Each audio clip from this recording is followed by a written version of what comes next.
के ऊपर से देता रहेगा। सर 23 अगस्त को लैंडिंग प्रोसेस कितनी ऊंचाई से शुरू होगी और लैंडर की स्पीड क्या रहेगी? तो जैसा कि मैं बता रहा था कि प्रोपल्शन मॉड्यूल तो चंद्र की कक्षा में घूमता रहेगा और साथ में उसके साथ जो लैंडर मॉड्यूल है जिसको कि हम सॉफ्ट लैंडिंग कराने की कोशिश कर रहे हैं, तो वह 17 अगस्त को लगभग 157 बाय 167 किलोमीटर की कक्षा में था।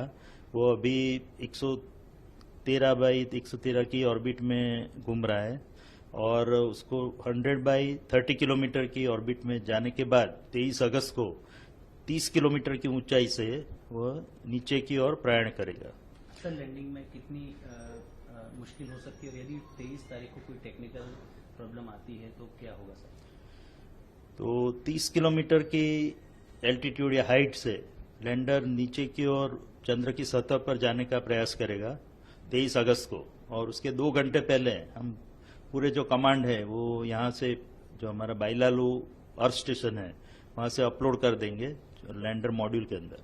और उसके बाद जो लैंडर मॉड्यूल की हेल्थ चेकिंग, टेलीमेट्री और चंद्र में जो स्थिति है उसको सबको ध्यान में रखते हुए लगभग 2 घंटे पहले हम ये निर्णय लेंगे कि उस दिन चंद्र पे उतराण करना ठीक रहेगा कि नहीं रहेगा। तो अगर मेरे ख्याल से कोई और मुश्किल तो आने वाली है नहीं और हम पूर्णतया 23 अगस्त को ही चंद्र पे उतरने का प्रयास करेंगे। बट अगर कोई हमको ऐसा आपत्तिजनक लगता है तो हम लैंडिंग को पोस्टपोन करके 27 अगस्त को करेंगे।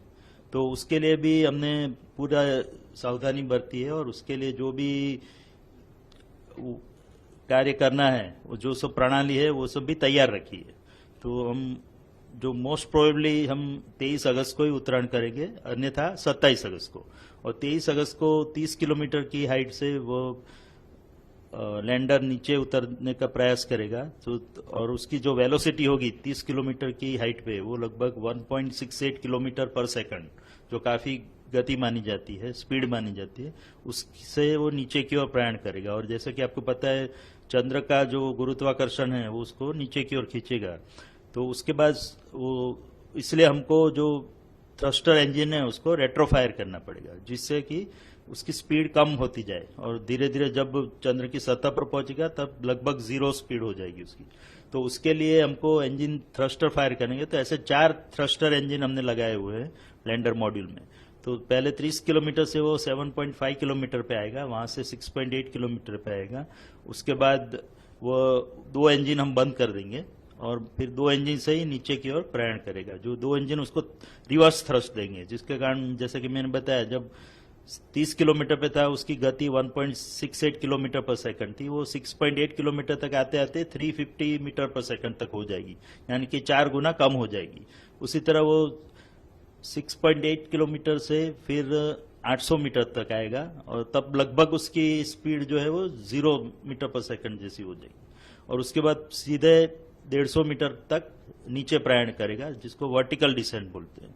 और उसके बाद अन्य जो हमने सेंसर और कैमरा लगाया है उसके इनपुट लेके और उसमें जो रेफरेंस डेटा स्टोर किया गया है, रेफरेंस इमेजेस, उससे उसको कंपेयर करके वो डिसाइड करेगा, वो निश्चित करेगा कि वो जो जगह पे लैंडर खड़ा है वहां पे घूम रहा है वह उसके सीधा नीचे उतरने से वो सही जगह पे लैंडिंग कर पाएगा। अगर उसको लगता है कि ये जगह अनुकूल नहीं है तो थोड़ा XY डायरेक्शन में प्रयाण करेगा, थोड़ा दाईं ओर या बाईं ओर मुड़ेगा और लगभग 60 मीटर तक जाएगा और उसके बाद सीधा नीचे प्रयाण करेगा।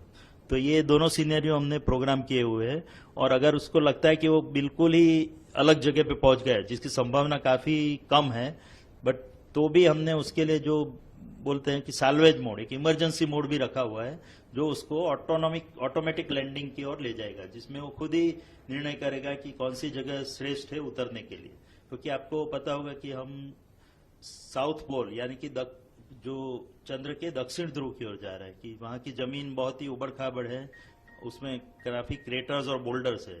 तो जमीन उतनी सपाट जमीन नहीं है जो कि विषुवत वृत्त पे पाई जाती है। तो बाकी जो भी लैंडिंग हुए हैं दूसरे देशों द्वारा, अमेरिका या चीन या रशिया द्वारा, वो सब लैंडिंग विषुवत वृत्त पे हुए चंद्र के, जहाँ की जमीन काफी सीधी और सपाट जमीन है। तो उसमें उतरना रिलेटिवली बहुत ही इजी रहता है।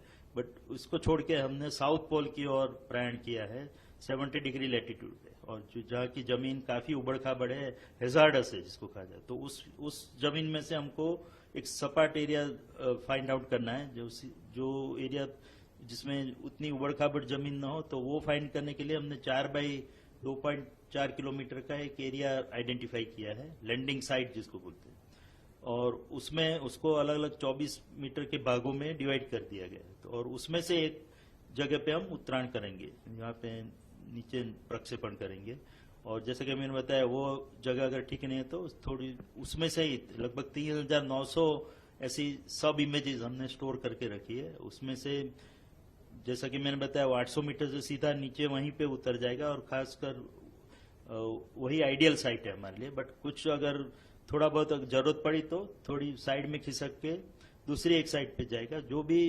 रिलेटिवली सेफ साइड रहेगी। और जैसा कि मैंने बताया अगर 23 अगस्त को हम उत्तरायण का प्रयास नहीं करते और 27 अगस्त को करते हैं, तो वो लगभग जो मेन साइट है उससे 400 से 450 किलोमीटर दूर रहेगी, यानी कि अहमदाबाद के बदले हम बम्बई में उत्तरायण करेंगे, उस प्रकार का सीनरी होगा। बट वो साइट भी उतनी सही नहीं है जो पहली साइट है, बट फिर भी उसमें भी हम सफलतापूर्वक नीचे लैंडिंग करने में सफल हो जाएंगे, ऐसी हमारी पूरा कॉन्फिडेंस है।